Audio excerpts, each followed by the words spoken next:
లూకా సువార్త 1వ అధ్యాయం 38వ వచనం. లూకా సువార్త 1వ అధ్యాయం 38వ వచనం. అందుకు మరియా, ఇదిగో ప్రభు దాసురాలను, నీ మాట చొప్పున నాకు జరుగునుగాక అనెను. అంతటా దూత ఆమె యొద్ద నుండి వెళ్ళెను. నీ మాట చొప్పున నాకు జరుగునుగాక. దేవుని బిడ్డలారా, we have entered into the Christmas season. క్రైస్తవ లోకమంతా క్రిస్మస్ యొక్క వాతావరణము, హడావుడి అంతటినీ మనం గమనిస్తూ ఉన్నాం. Then what is a Christmas? Christmas అంటే ఏంటిది? క్రిస్మస్లో ఉండేటువంటి పరమార్థం ఏంటిదో ఈరోజు దేవుని యొక్క వాక్యంలోంచి మనం చూడబోతుంటున్నాం. Is Christmas a festivity? Christmas అనేటువంటిది ఒక పండుగేనా? అంతకంటే ఎక్కువ, అంతకంటే చాలా ఎక్కువ. క్రిస్మస్ అనేటువంటిది ఒక జుబిలీనా? ఆనందంతో సంతోషంతో జరుపుకునేటువంటిదా? అవును, కానీ అంతకంటే ఎన్నో రెట్లు అధికమైనటువంటిది. క్రిస్మస్ అనేటువంటిది ఒక ఎంజాయ్మెంటా? ఒక సంతోషభరితంగా అందరూ కలుసుకొని ఆనందించేటువంటి సమయమా? అఫ్ కోర్స్, కానీ అంతకంటే ఎన్నో రెట్లు అధికమైనటువంటిది. ఏంటి క్రిస్మస్? దేవుని బిడ్డలారా, క్రిస్మస్ అంటే యేసు ప్రభు భూలోకంలో జన్మించినటువంటి దినాన్ని మనం క్రిస్మస్ అంటాం. కాబట్టి ఈ క్రిస్మస్లో ఉండేటువంటి ప్రత్యేకత ఏంటో ఈరోజు దేవుని యొక్క వాక్యం నుంచి మనం చూడబోతున్నాం. క్రిస్మస్ అనేటువంటిది మనం అనుకున్న దానికంటే చాలా గొప్ప అనుభవం అండి, చాలా గొప్ప అనుభవం. It's not only A festivity, అది ఒక పండుగ వాతావరణం మాత్రమే కాదు, అంతకంటే చాలా గొప్పది. ఏంటిదంట? మాట సెలవిస్తున్నది మరియా, నీ మాట చొప్పున నాకు జరుగునుగాక. క్రిస్మస్ అంటే ఏంటి తెలుసా? దేవుని మాట భూలోకంలో నెరవేర్చబడుతుంది. హల్లెలూయా! భూలోకంలో ఉండేటువంటి మానవుల జీవితాల్లో మాట నెరవేర్చబడుతుంది, దేవుని మాట నెరవేర్చబడుతుంది. చాలా సందర్భాల్లో వి రిస్ట్రిక్ట్ ద క్రిస్మస్, ఏదో ఒక పండుగకు మాత్రమే దాన్ని మనం పరిమితం చేస్తే మనంత దౌర్భాగ్యులు ఇంకెవరు ఉండరండి. ఏదో కొత్త బట్టలు లేదా కొత్తగా పలహారాలు చేసుకోవడం, లేదా ఎక్కడ ఆర్డర్ ఇచ్చి అన్నం తీసుకొని తిందాం, మధ్యాహ్నం బాగా నిద్రపోదాం, అందరం కొద్దిసేపు జోకులు వేసుకుందాం అనుకున్నామంటే అది ఇతరులు చేసేటువంటి పండుగలాగానే ఉంటుంది. కానీ there is no greatness in the Christmas. క్రిస్మస్లో ఒక గొప్పతనం లేదు, ఒక ప్రత్యేకత లేదు. దేవుని బిడ్డలారా, యేసు ప్రభు జన్మించాడు అంటే ఒక ఇంటిలో కూడా పండుగ ఉంటుందండి. ఎప్పుడు ఒక బిడ్డ జన్మించినప్పుడు, ఆ చిన్న బిడ్డ జన్మించినప్పుడు కూడా ఏముంటుందంటే వాళ్ళు కూడా సంతోషంతో కొత్త బట్టలు, తర్వాత బిర్యానీలు, గెస్ట్లు వస్తారు. మరి యేసు ప్రభు పుట్టుకకు దీనికి డిఫరెన్స్ ఏంటి? చిన్నపిల్లల పుట్టుక రోజు మన ఇంట్లో ఏం జరిగిందో యేసు ప్రభు పుట్టుక రోజు కూడా అదే జరిగితే దేర్ ఇస్ నో డిఫరెన్స్. కానీ దేవుని యొక్క వాక్యంలో వ్రాయబడింది కదా. దేవుని బిడ్డలారా, క్రిస్మస్ అంటే ఏంటి తెలుసా? లోకంలో ఒక వ్యక్తి జన్మించినప్పుడు ఒక ఇంట్లో జరిగిన దానికంటే చాలా కోట్ల రెట్లు అధికమైనటువంటిది. ఎందుకంటే బైబిల్లో మరి అంటుంది, నీ మాట చొప్పున నాకు కలుగునుగాక లేదా జరుగునుగాక. దేవుని మాట భూలోకంలో జరుగుతుందంటండి. దేవుని మాట భూలోకంలో నెరవేరుతుందంట. దేవుడు పలికినటువంటి మాట అక్షరాల నెరవేరినటువంటి కాలమే క్రిస్మస్ కాలం. అంటే దాని అర్థం ఏంటంటే అప్పుడే కాదు, నమ్మినటువంటి నీ జీవితాల్లో కూడా ఈ నెలలో కూడా జరగవలసిన కార్యములు నా దేవుడు జరిగించునుగాక. హల్లెలూయా! దేవుని బిడ్డలారా, దేవుని మాట నెరవేరడం అంటే ఏంటిది?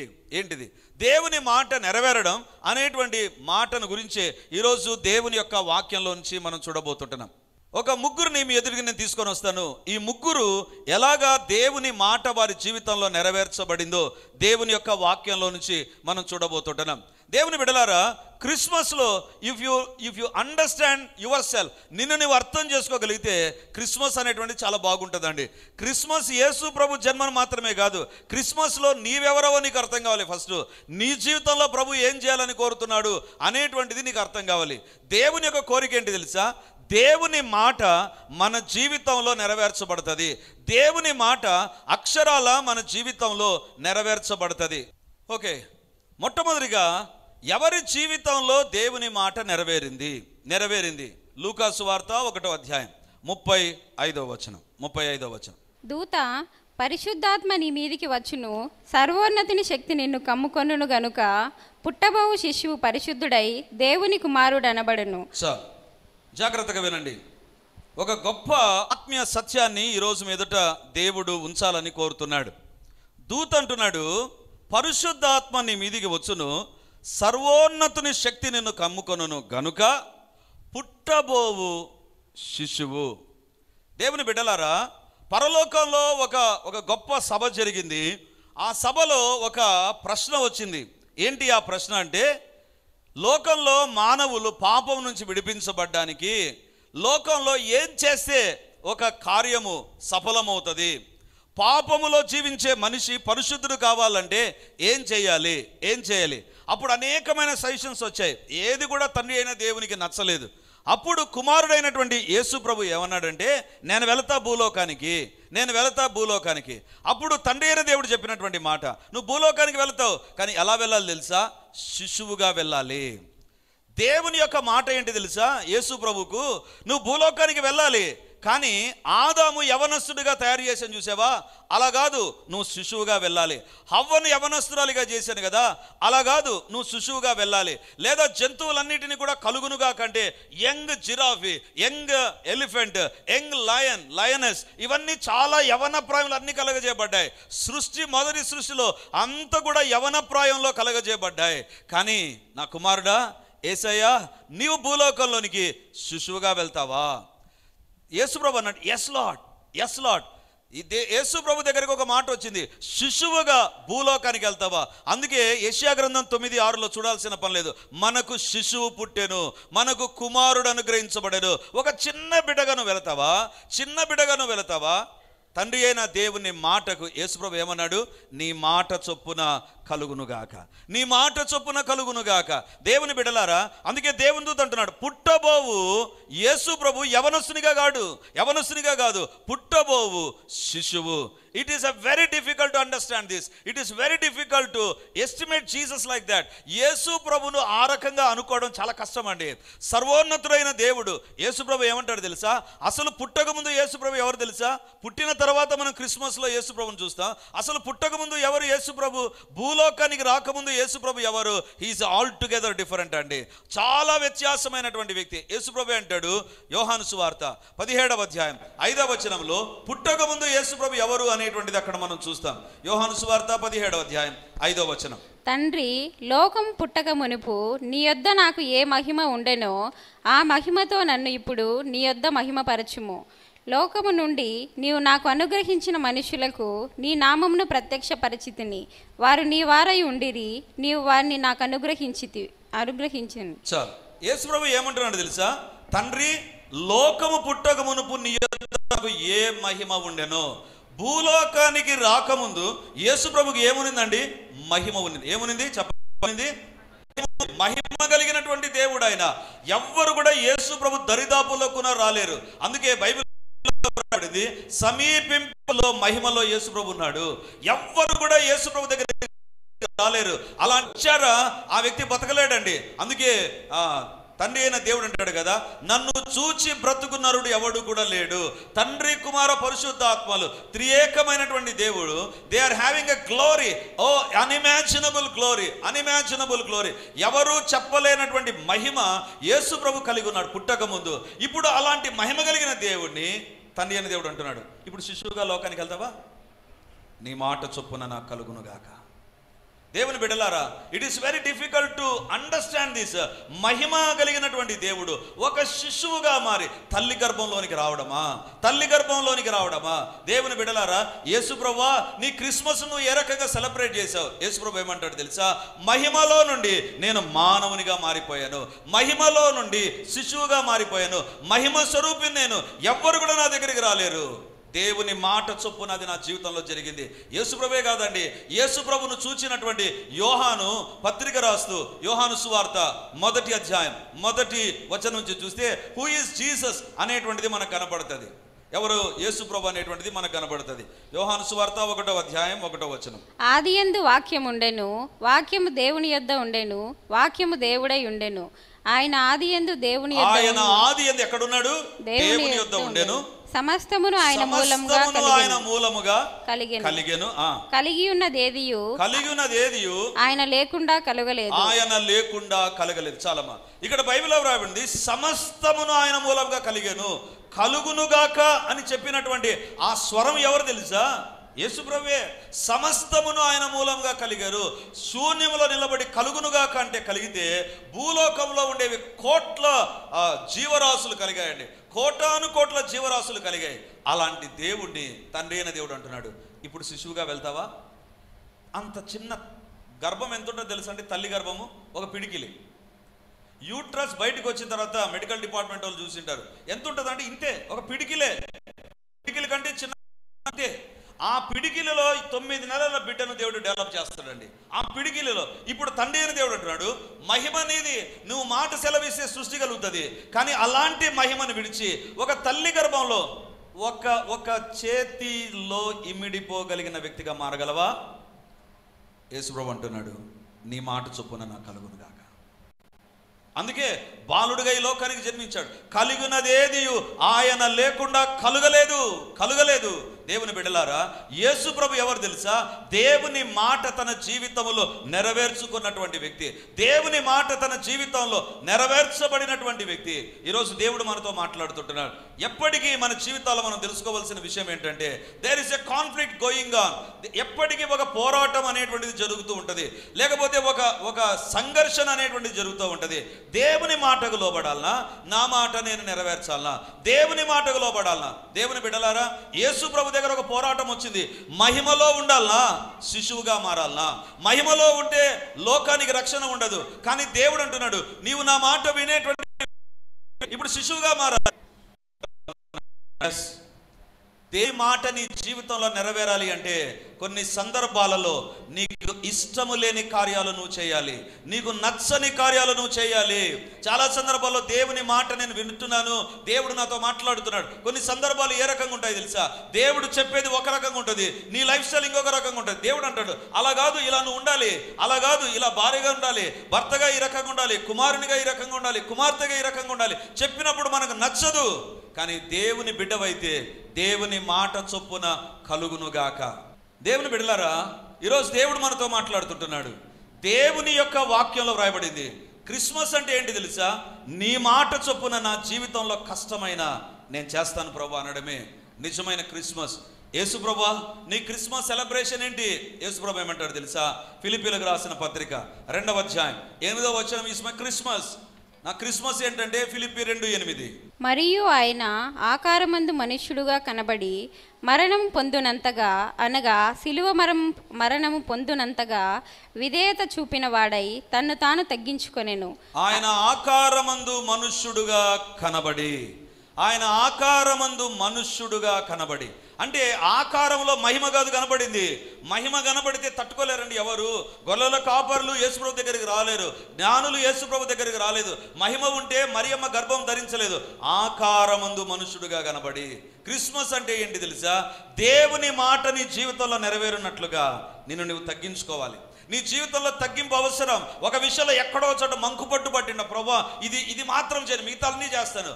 క్రిస్మస్ అంటే ఏంటి తెలుసా? దాన్ని వదిలేసి దేవునికి లోబడ్డమే నిజమైన క్రిస్మస్. నీ జీవితంలో దేవుడు చెప్పేది ఒక రకంగా ఉంటూ నువ్వు క్రిస్మస్ సెలబ్రేట్ చేస్తే దేవుడు అంటాడు, నేను క్రిస్మస్ ఏ రకంగా ఆచరించాను తెలుసా? నా తండ్రికి నచ్చినట్టుగా, నా తండ్రికి నచ్చినట్టుగా ఆకారమందు మనుష్యుడిగా కనబడ్డాను, మనుషుడుగా కనబడ్డాను.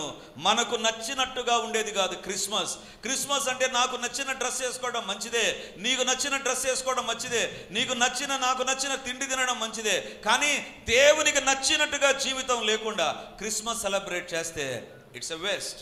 అది వ్యర్థమైనటువంటి క్రిస్మస్. యేసుప్రభు అంటాడు, మహిమలో నుండి ఒక మనిషి రూపంలోనికి వచ్చేసాను నేను. Anybody can see Jesus. ఎవరైనా యేసుప్రభు చూడగలరు, ఎక్కడికి రాగలరు, తాకగలరు, ఎత్తుకోగలరు, మాట్లాడగలరు, ముద్దు పెట్టుకోగలరు. మహిమలో ఉండేది సాధ్యమవుతుందండి? It's not possible. అంత మహిమను దేవుడు వదిలేశాడు. ఎందుకు తెలుసా? తండ్రి మాట నెరవేర్చడానికి, తండ్రి మాట నెరవేర్చడానికి. తండ్రి, అందుకే యేసుప్రభు అంటాడు, తండ్రి నీ చిత్తము నెరవేర్చుటకు నేను వచ్చి ఉన్నాను. నీ చిత్తము నెరవేర్చడానికి. ఏంటి నీ చిత్తము? మహిమలో నుండి మానవునిగా మారిపోయి శిలువ మరణం పొందినంతగా. క్రిస్మస్ అంటే ఏంటి తెలుసా?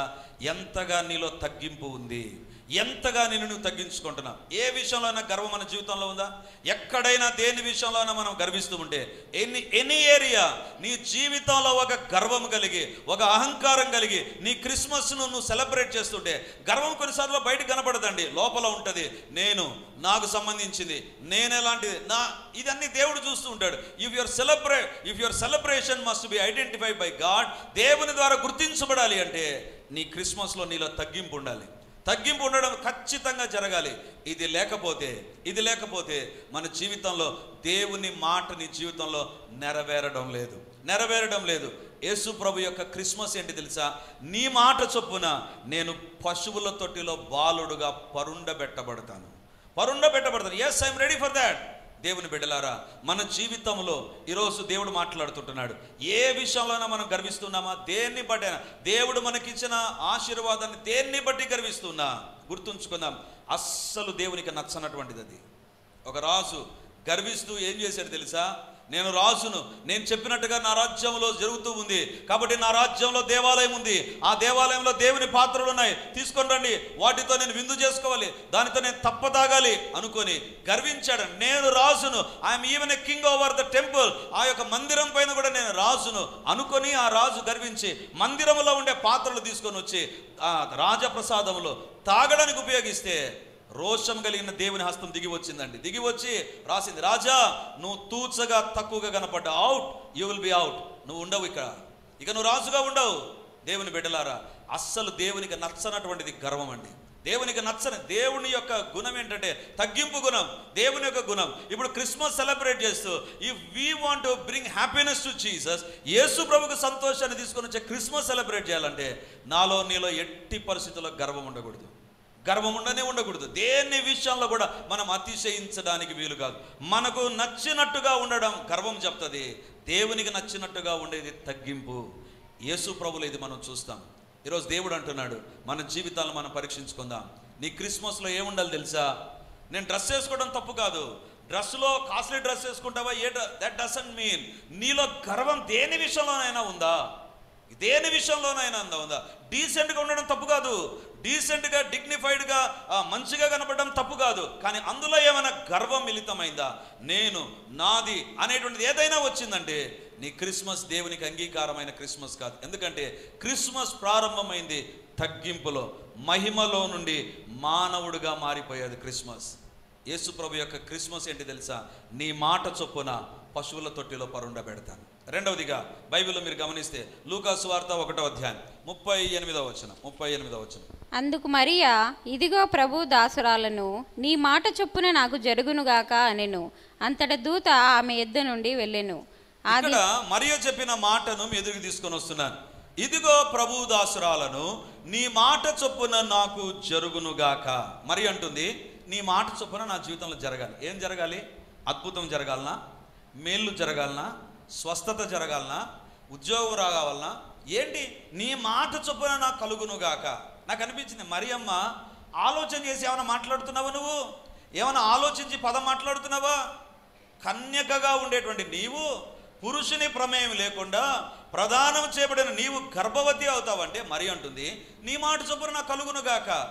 కొంచెమున్న సెన్స్ ఉండి మాట్లాడుతున్నావా మరియమ్మ అని అనిపిస్తుంది మనకు. ఎందుకంటే మరియమ్మ అంటుంది, నాకు పెళ్లి కాలేదు, గర్భవతి అవ్వాలనా? అవుతా. ఒకవేళ నాకు పెళ్లి కాలేదు, ప్రజలు నన్ను కామెంట్ చేస్తారా? అనిపించుకుంటా. ఒకవేళ నాకు పెళ్లి కాలేదు, గర్భవతి అయిపోయాను, నా తల్లిదండ్రులు నన్ను ప్రశ్నిస్తే సమాధానం చెప్పలేక తడబడిపోయి తిట్లు తినాలన్నా? Yes, I'm ready to do that. Mariyamma యొక్క క్రిస్మస్ ఏంటి తెలుసా? నీ మాట చొప్పున రిస్క్ తీసుకోమన్నా తీసుకుంటా ప్రభువా, రిస్క్ తీసుకోమన్నా తీసుకుంటా. దేవుని బిడ్డలారా, మరియమ్మ చేసిన తీర్మానం మామూలు తీర్మానం కాదు.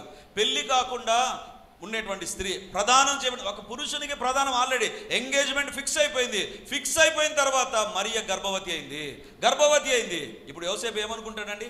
యోసేపుకి ఏమని చెప్తుంది? పరిశుద్ధాత్మ నా మీదికి వచ్చింది. నోర్ముయ్యి అంటాడు యోసేపు. పరిశుద్ధాత్మ నీ మీదికి రావడం ఏంది? బైబిల్లో ఎంతమంది మీదికి రాలేదు పరిశుద్ధాత్మ దేవుడు?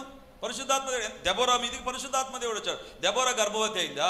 ఏలియా ఆత్మపూర్ణుడు, ఏలియా గర్భవతుడు అయినాడా?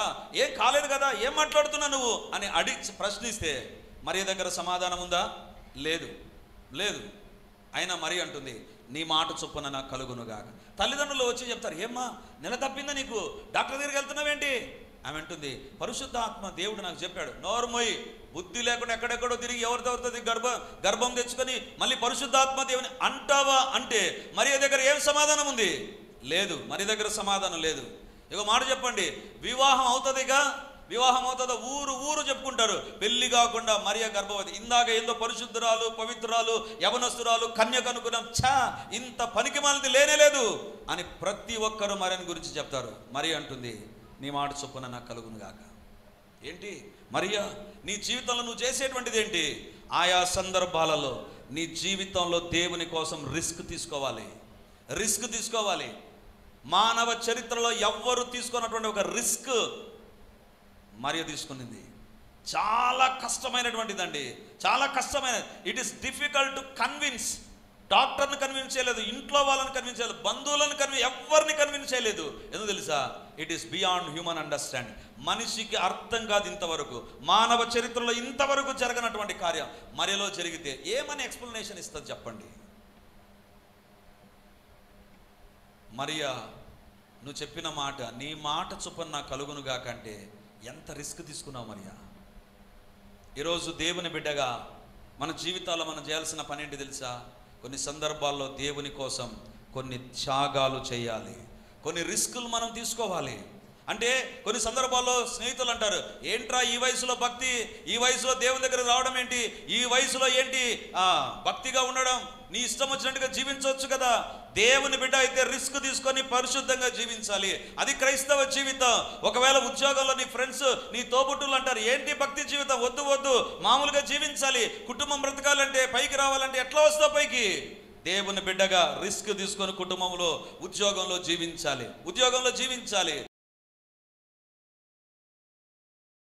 Praise the lord. నేను 2007 నుంచి 2015 వరకు హైదరాబాద్లో గాంధీ హాస్పిటల్లో జాబ్ చేశాను staff నర్స్గా.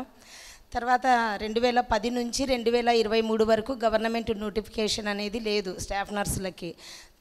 Last year Telangana staff nurse job mela అని 5000 పోస్టులు వదిలినారంట. నాకైతే విషయం తెలీదు. ఇక్కడ నాతో పాటు రిజైన్ చేసి వచ్చిన ఆంధ్ర వాళ్ళందరూ వెళ్ళి అక్కడ నుంచి ఎక్స్పీరియన్స్ సర్టిఫికేట్ తెచ్చుకున్నారు. నేను 9 సంవత్సరాలు జాబ్ చేసినా కానీ రిజైన్ చేసి వచ్చిన తర్వాత ఎప్పుడు కూడా నేను సర్వీస్ సర్టిఫికేట్ తెచ్చుకోవాలనే ఆలోచన నాకు లేదు.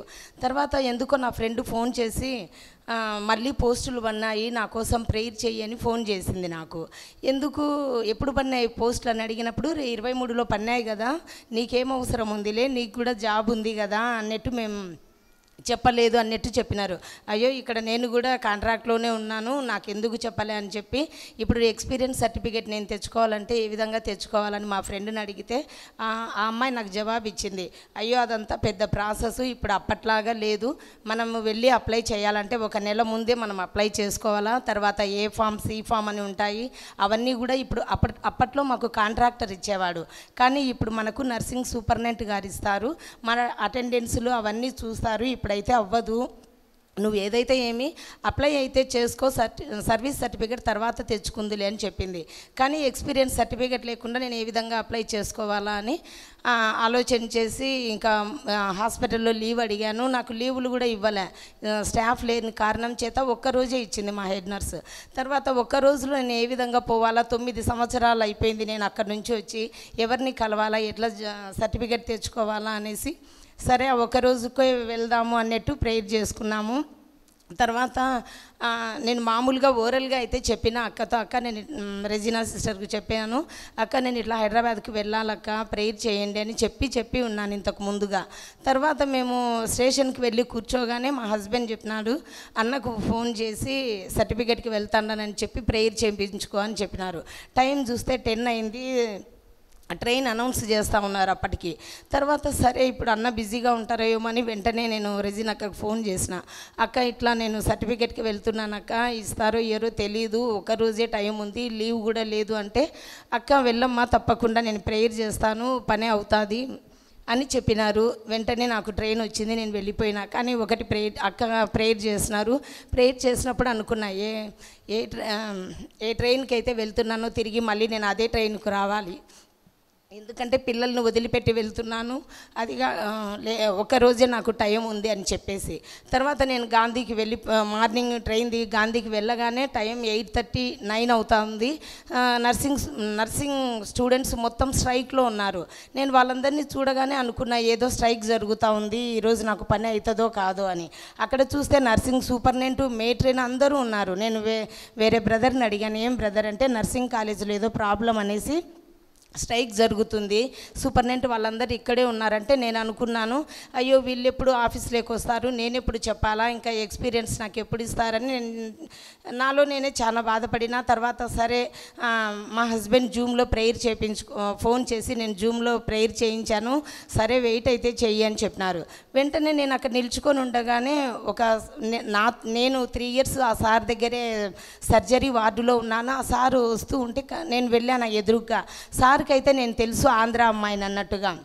సార్ వెంటనే చూసి, అమ్మ మీరు అంటే, అవును సార్ నేను ఆంధ్ర నుండే వచ్చాను, ఇట్లా ఎక్స్పీరియన్స్ కోసం వచ్చిన అంటే, తప్పకుండా ఆఫీస్లో కలువమ్మ అని చెప్పేసి సార్ వెళ్ళిపోయినారు. అంతలోపల వెంటనే నాతో కలిసి చేసిన ఒక MNO వచ్చి, సిస్టర్ మీరు ఇప్పుడు మాట్లాడినారే ఆయననే నర్సింగ్ సూపర్నెంట్ ఇప్పుడు అని చెప్పినారు. నాకు వెంటనే చాలా సంతోషం అనిపించింది. ఎందుకంటే మన పరిచర్య వాగ్దానం కూడా దేవుడే మనకు సహాయం చేయను, సహాయకులను కూడా దేవుడే ఇస్తాడు. వెంటనే నేను వెళ్ళి ఇంకా సరే నర్సింగ్ ఆఫీస్లో కలిసిన తర్వాత ఆయన అక్కడున్న క్లర్కు, అమ్మ మీది ఇప్పుడు అవ్వదు, నేను విషయం చెప్పగానే, అమ్మ ఇప్పుడైతే అవ్వదు, మీరైతే అప్లికేషన్ ఇచ్చి వెళ్ళండి, మేము ఇచ్చే టైం అయిపోయింది అని చెప్పినారు. ఏం చేయాలో తెలియదు. సరే అని చెప్పి నేను వెంటనే వెళ్ళి ఆ సార్ని కలిసి విషయం చెప్పిన, సార్ నేను ఇట్లా ఆంధ్ర నుంచి వచ్చాను, ఇట్లా నాకు ఎక్స్పీరియన్స్ కావాలని. సార్ వెంటనే ఆ క్లర్కుకు ఫోన్ చేసినారు, అమ్మాయికి మీరు చూసి ఇవ్వండి అని. తర్వాత ఆయన వచ్చినప్పుడు ఇప్పుడు నేను ఎక్కడ వెతకాలా, 2007 నుంచి 15 వరకు నేను ఎక్కడ అటెండెన్సులు వెతకాలా అని అడిగినారు నన్ను. సరే అని నేను వెళ్ళి మెయింటైన్ ఆఫీస్లో కలిశాను. మెయింటైన్ మేడం, ఇప్పుడు ఎవరైనా రిటైర్డ్ అయినామంటే 2 months తర్వాత వస్తేనే వాళ్ళకు పనులు కొంచెం కష్టంగా జరుగుతాయి.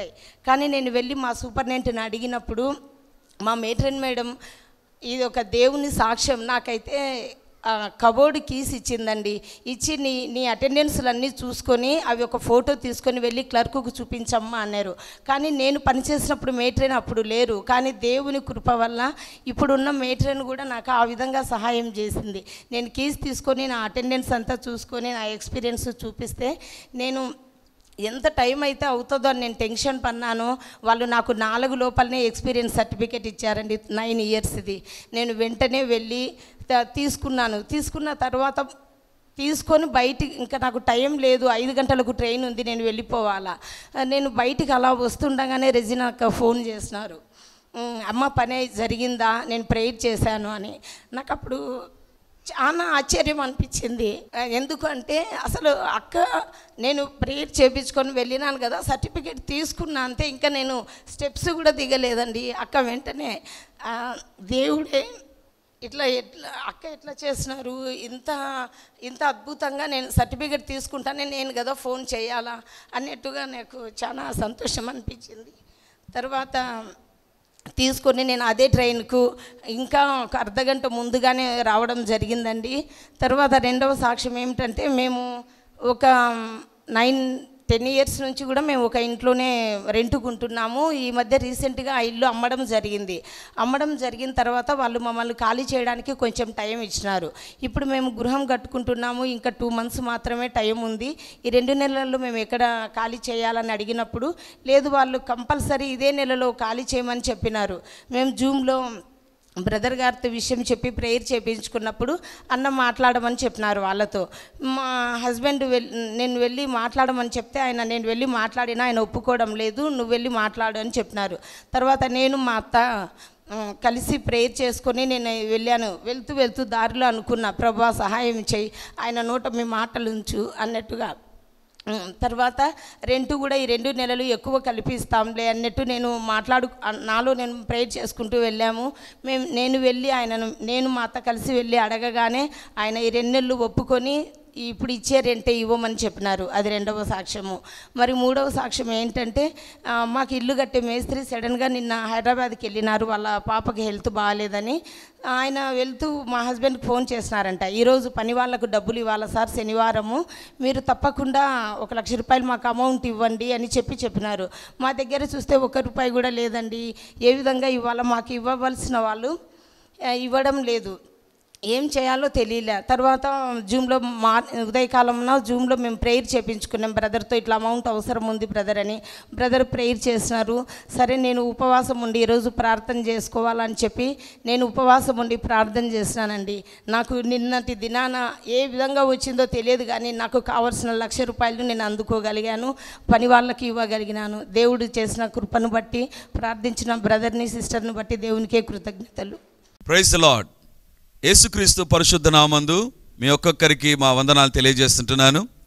రిడీమర్ చర్చిలో ఇంతవరకు 2 ఆరాధనలు ప్రభు తన నామహిమార్థమై జరిగిస్తూ వచ్చారు. డిసెంబర్ 1 నుంచి 3వ ఆరాధన ప్రారంభించబోతున్నాం. అది ఉదయకాలం 8 నుంచి 9:30 వరకు ఉండబోతుంది. మొదటి ఆరాధన 8 గంటలకు ప్రారంభమవుతుంది. రెండవ ఆరాధన 10 గంటలకు ప్రారంభమవుతుంది. మూడవ ఆరాధన సాయంత్రం 7 గంటలకు ఉంటుంది.